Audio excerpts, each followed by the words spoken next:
Hello बच्चों, कैसे हैं आप लोग? बढ़िया एकदम। चलिए, भगवान करे आप लोग मौज करिए। तो आज हम लोग क्या पढ़ने वाले हैं? Newton's law of motion. क्या? Newton's law of motion. तो बेटा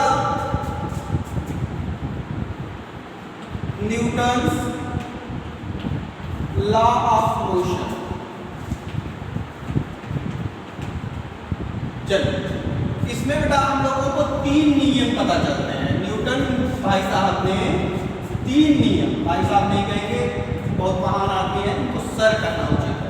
तो ये सर ने तीन नियम दिए मोशन को लेकर के।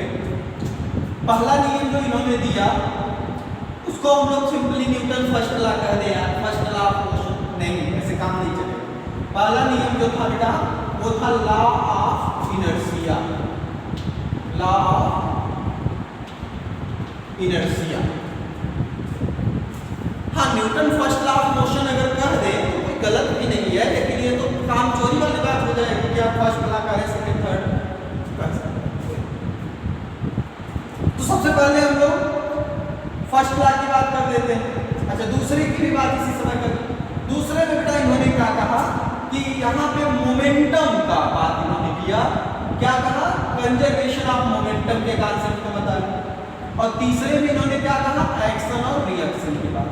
तो ये बेटा Newton second law of motion, second law of motion.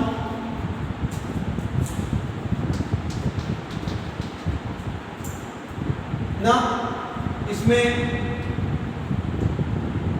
Conservation of momentum, इसको हम लोग कर सकते हैं सेकंड वाले को। तीसरा है बेटा Newton's third law of motion.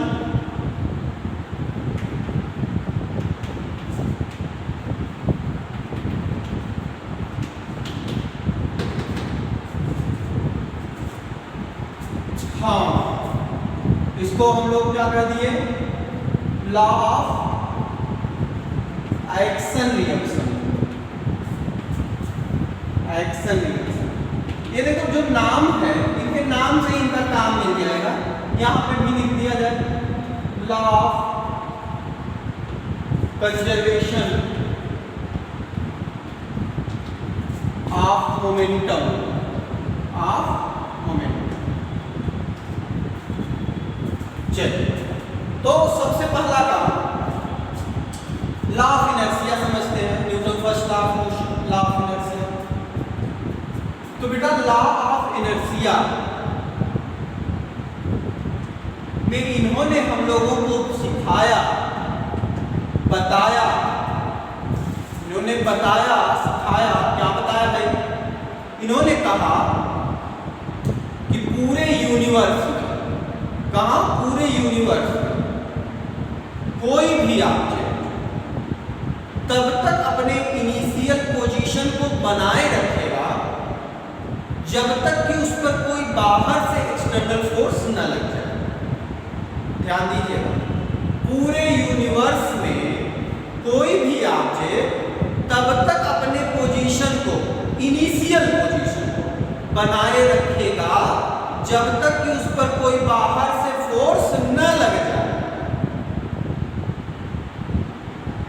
Any system maintain their initial position whenever any external force cannot apply on it. अब भैया बात तो ये समझ में आ गई कि कोई भी सिस्टम,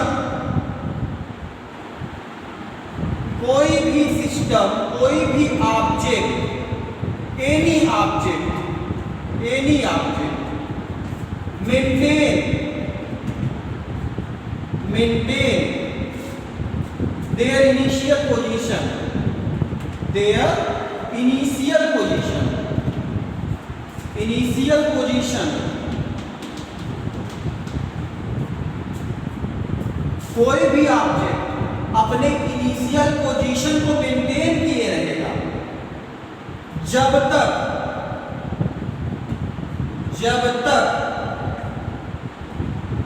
कोई फोर्स इस पर न लग जाए, जब तक इस पर कोई फोर्स न लग जाए जब तक कोई फोर्स न लग जाए,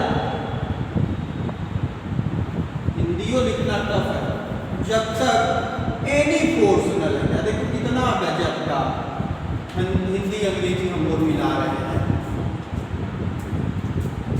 भैया कोई ऑब्जेक्ट तब तक अपने इनिशियल पोजीशन को बनाए रखेगा जब तक उस पर कोई बाहर से फोर्स न लगे। अच्छा, अब इनिशियल पोजीशन क्या हो सकता है, ये भी सोचने की बात है बेटा। इनिशियल पोजीशन हो क्या सकता है? अब पूरे यूनिवर्स में बेटा अगर कोई ऑब्जेक्ट है तो उसका इनिशियल पोजीशन क्या हो सकता है? उसका इनिशियल पोजीशन हो सकता है या तो वो रुका होगा, या तो वो रुका होगा, और या तो वो क्या कर रहा होगा बता दो बेटा, या तो वो चल रहा होगा, या तो वो स्टैटिक कंडीशन में होगा, या तो डायनामिक कंडीशन में होगा। कौन? पूरे यूनिवर्स में कोई भी ऑब्जेक्ट या तो चल रहा होगा या तो रुका होगा। ठीक है। अब रेस्ट की कहानी तो समझ में आती है यार, कोई चीज रखा है तब तक रखा रहेगा जब तक हम उस पर बल न लगा दें, जब तक उस पर हम फोर्स न लगा दें। समझ रहे हैं? कोई ऑब्जेक्ट रखा है तब तक रखा रहेगा जब तक कि हम उस पर किसी तरह का कोई फोर्स न लगा दें। वो अलग बात है, भूत उत आ जाए तो बात अलग है। साइंस के हिसाब से हम लोग तो मान नहीं सकते, भूत भी होता है। फिजिक्स तो कहता ही नहीं मानेगा, कहीं कौन फिजिकल इफेक्ट लगा होगा, भूत कहां से लग जाएगा? अजीब बात करते हैं। फिलहाल कहने का सेंस ये है, रेस्ट में है तो तब तक रेस्ट में रहेगा जब तक कि कोई बाहर से फोर्स न लग जाए। ठीक है। मोशन पे आते हैं। तो मोशन की बात जब आती है तो ये होता है कि एक्सटर्नल फोर्स लगा के रोकने की बात हो रही है। अरे यार, रोकने के अलावा भी तो बात है। कौन सी बात है?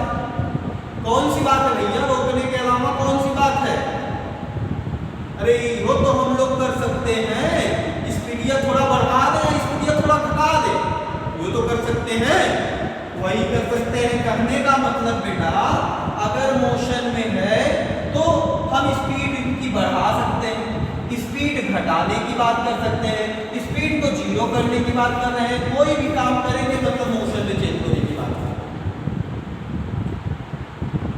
इसका मतलब ये हुआ कि जब तक हम एक्सटर्नल फोर्स नहीं लगाएंगे, क्या कर रहे हैं, जब तक एक्सटर्नल फोर्स नहीं लगाएंगे तब तक वेलोसिटी क्या होगी, कांस्टेंट होगी। मेरे कहने का ये मतलब है, कहने का मतलब ये है फर्स्ट नियम के हिसाब से कि अगर कोई सिस्टम मोशन में है तो वो मोशन को मेंटेन किया रहेगा, मतलब कांस्टेंट वेलोसिटी पर रहेगा जब तक उस पर फोर्स बाहर से न लगे। और अगर कांस्टेंट वेलोसिटी है तो आप थोड़ा दिमाग लगाइए, एक्सीलरेशन क्या हो जाएगा, जीरो हो जाएगा। एक्सीलरेशन के लिए भैया चेंज इन वेलोसिटी जरूरी है, मतलब कांस्टेंट वेलोसिटी है तो अगर हम बात करें dv by dt तो ये क्या हो जाएगा भैया, जीरो हो जाएगा।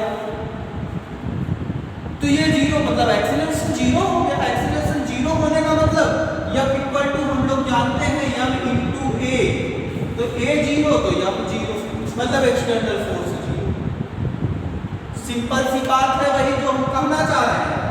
इनका नियम जो कह रहा है कि कोई सिस्टम अपने इनिशियल पोजीशन को तब तक बनाए रखेगा जब तक उस पर बाहर से फोर्स न लगा दिया।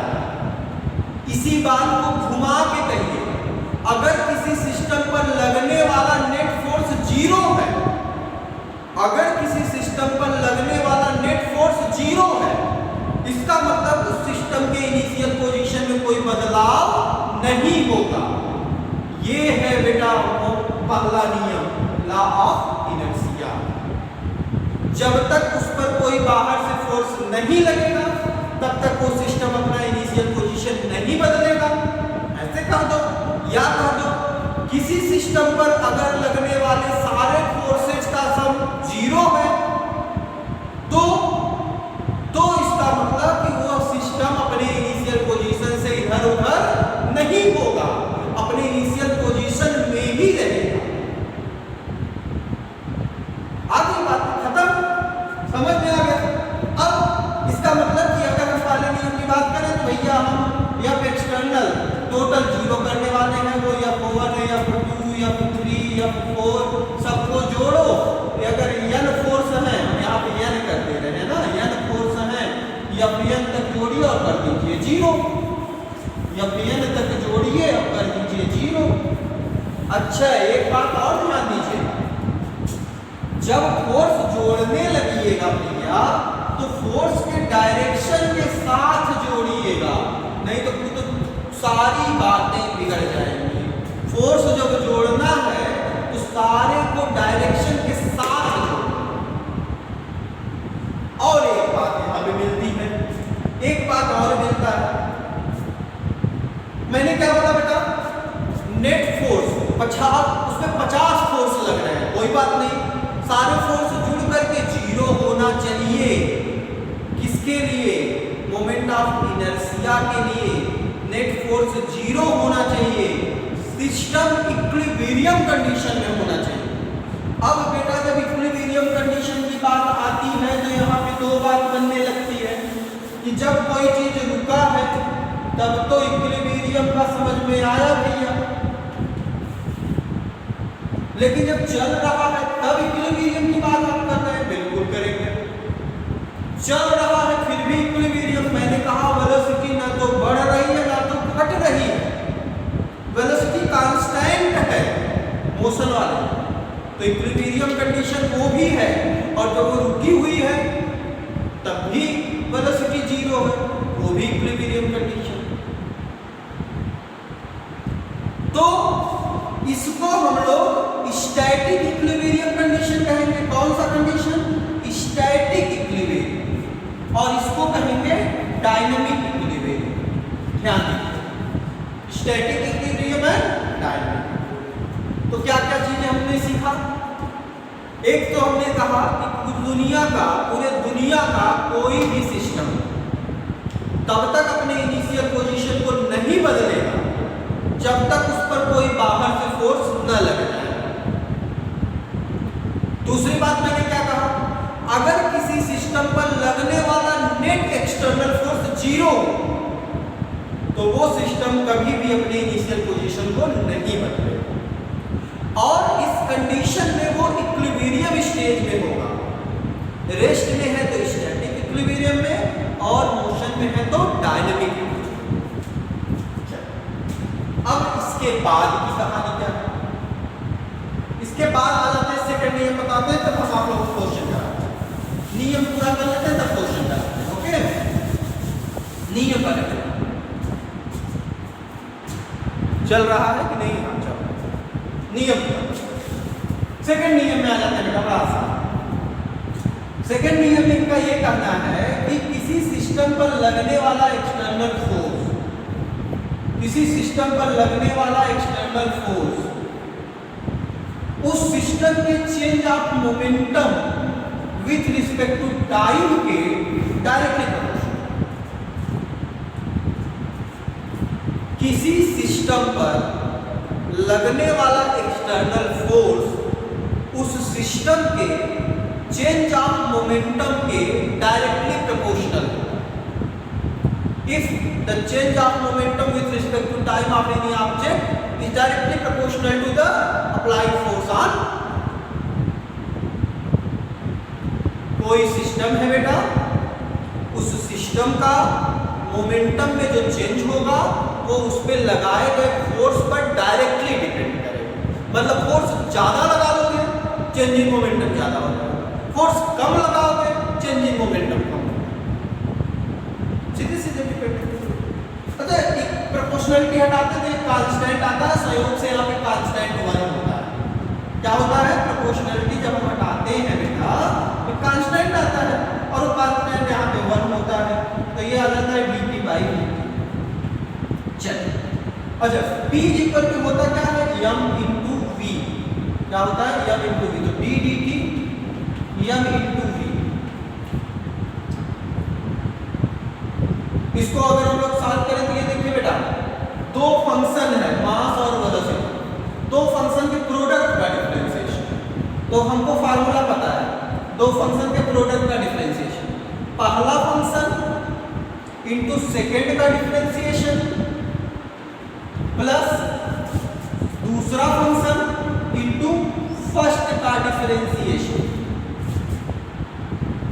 नॉर्मल केस में क्या होता है बेटा, ये वाला पार्ट जीरो मिलता है नॉर्मल केस में, मतलब 90% केसेस में आप कह सकते हैं ये पार्ट जीरो मिलता है कि मास को क्या माना जाता है? कांस्टेंट है। लेकिन 90% केस मतलब 90% केस में ये जीरो हुआ, मास अगर कांस्टेंट है पार्ट जीरो, मतलब यह dv/dt। और ये बेटा क्या मिल जाता है? Simple m into a and that is external m into that is. लेकिन 90% मैंने बोला बेटा ये केस मतलब हम मास का भी समय के साथ चेंज पाएंगे, ध्यान दीजिए। एग्जाम्पल भी देख सकते हैं हम लोग। आप समझ लीजिए आपके पास एक बाइक है, ठीक? कौन सी बाइक लेना चाहो? चलो ऑप्शन दे देते हैं। स्प्लेंडर दे रहे हैं आपको, डिस्कवर दे रहे हैं आपको, बुलेट दे रहे हैं। कौन सा लोगे? बुलेट लोगे। उनको पता है, लोग बदमाश टाइप का बुलेट ना, रंगबाजी दिखनी चाहिए, थोड़ा टाइट लगे कि नहीं कोई आ रहा। हाँ ठीक है, बुलेट ले लो, देने में क्या जा रहा है, ऐसे करना ही तो है, जब लेने आओगे देखा। अब बेटा बुलेट लिए आप, शरीर धड़धड़ा के दग दग दग दग दग दग पहुंच गए 80 की स्पीड में। अब थोड़ा ध्यान देना, वो बुलेट जब खड़ी थी और मान लीजिए आपका एक दोस्त बड़े बदमाश होते हैं, गाना है ना, हर एक दोस्त कमीना होता है। आपकी बुलेट खड़ी थी, वो आया सोचा गिरा देते हैं यार, धकेल रहा है लेकिन गिर नहीं रही, धकेला नहीं गिरा, चल दिया, छोड़ जाने। आप सोचिए अगर आप 80 की स्पीड में आ रहे हो, वही अगर उतना फोर्स जितना लगा रहा था उतना अगर बुलेट पे लगा देता तो क्या होता यार? बहुत जबरदस्त गिरते, 2-3 बार गिर जाते, हल्का सा टच किए गिर गए। क्यों? उसमें स्पीड बहुत ज्यादा है, 80 की स्पीड में हो, टच करो गिर जाओ, धकेले गिर गए। समझिए, जब वो स्टैटिक कंडीशन में था, जो वेलोसिटी जीरो थी, उसमें बेटा उसका इफेक्टिव मास बोल रहा हूं, ध्यान दीजिए, मास नहीं बोल रहा हूं, इफेक्टिव मास उस समय ज्यादा है। और जिस समय उसकी स्पीड ज्यादा है उस समय उसका इफेक्टिव मास कम है।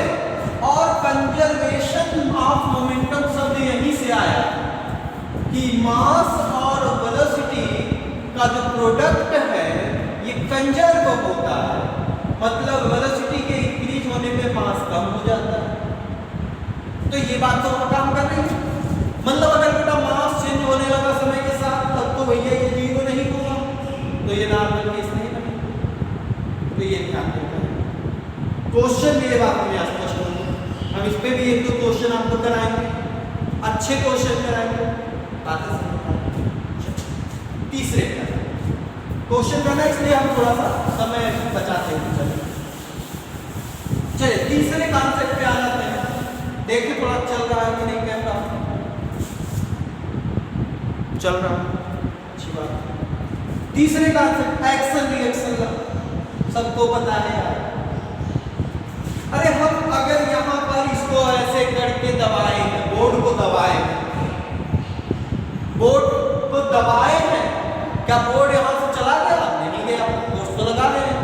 ये इसलिए नहीं गया क्योंकि ये भी मुझ पे उतना ही फोर्स लगा रहा है।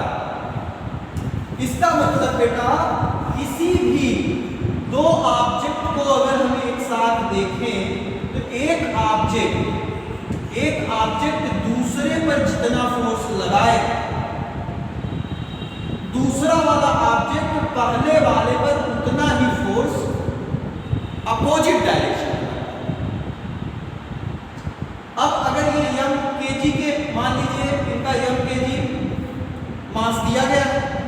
बेटा इनका वेट कितना होगा mg, ये अपने वेट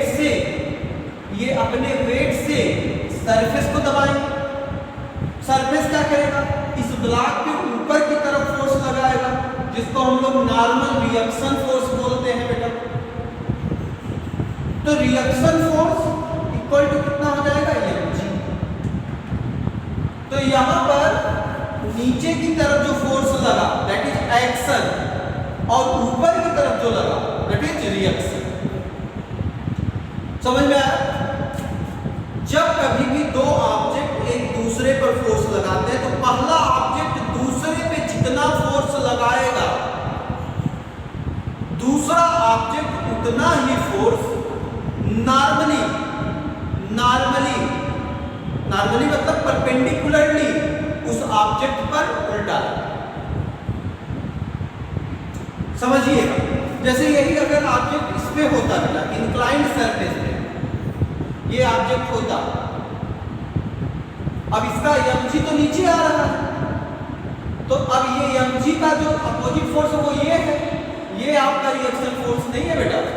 ध्यान देना, रिएक्शन फोर्स जब भी लगेगा वो सरफेस के परपेंडिकुलर, मतलब बेटा यहाँ mg का आपको ये चाहिए कंपोनेंट, अगर ये थीटा है ये mg cos थीटा और इधर की तरफ mg sin थीटा, तो बेटा ये reaction force mg cos theta होगा। ये मैं आपको कंपोनेंट बनाना बताऊंगा, अभी फिलहाल इतना जानो कि रिएक्शन फोर्स हमेशा कांटेक्ट सरफेस से परपेंडिकुलर। नियम ने क्या बताया? नियम ने बताया कि दो ऑब्जेक्ट अगर एक दूसरे पे फोर्स लगा रहे हैं बेटा, पहला ऑब्जेक्ट दूसरे पे जितना लगा रहा है, दूसरा ऑब्जेक्ट पे गारंटी है कि पहले पे उतना ही फोर्स अपोजिट डायरेक्शन। ध्यान देना, याद रहेगा, बिल्कुल याद। तो ये था हमारा तीसरा, क्या है? एक ऑब्जेक्ट दूसरे पर जितना फोर्स लगाएगा, दूसरा ऑब्जेक्ट पहले पर उतना ही फोर्स अपोजिट डायरेक्शन में लगाएगा। पहले वाले जो फोर्स लगाया वो हो गया एक्शन, दूसरे ने जो लगाया वो हो गया रिएक्शन। अच्छा, एक क्वेश्चन बेटा इसमें बड़ा सिंपल सा बनता है, बहुत कई बार लोग पूछ देते हैं, कई बार तो बेटा वाइवा में पूछ दिया जाता है, आपसे इंटरव्यू में पूछ दिया जाता है। क्या पूछते हैं कि भैया ये एक्शन और रिएक्शन इक्वल भी है, अपोजिट भी है, तो क्या ये दोनों एक दूसरे को कैंसिल कर देंगे? क्या ये दोनों एक दूसरे को कैंसिल कर देंगे? आंसर क्या होगा? थोड़ा देख लेंगे, चल रहा है कि नहीं आपका कैमरा? बंद हो जाता है, नहीं चल रहा है, ठीक। हाँ, तो मैंने क्या कहा, क्वेश्चन क्या समझ में आया? Action mg, reaction r equal है, अपोजिट है, क्या ये दोनों फोर्स एक दूसरे को कैंसिल करेंगे या नहीं? आंसर है नहीं करेंगे। आंसर है नहीं करेंगे। काहे नहीं करेंगे भैया? अरे यार, ये m जो है mg से कहां फोर्स लगाया है? mg फोर्स इसने सरफेस पे लगाया है। सरफेस पे क्या किया है? ये रिएक्शन फोर्स इस ब्लॉक पे लगाया है, इस ऑब्जेक्ट पे लगाया है। तो एक फोर्स तो हमारा यहाँ सरफेस पे, दूसरा ऑब्जेक्ट पे, ब्लॉक पे। तो दोनों फोर्सवा भैया जब दो जगह लग रहे हैं तो कैंसिल कहाँ से कर देंगे? और अगर एक्शन रिएक्शन कैंसिल कर देते तो नियमों बनाते काहे न्यूटन जी साहब? न्यूटन साहब काहे बनाते हैं? कहने का मतलब ये है कि ये दोनों कभी कैंसल एक दूसरे को नहीं कर सकते, कैंसल नहीं कर सकते। तो ये कहानी है हमारी तीनों नियम की। नेक्स्ट लेक्चर में बेटा हम इस पे बहुत अच्छे क्वेश्चन लेके आएंगे। Thank you very much. पढ़ाई करते रहिए, मस्त रहिए।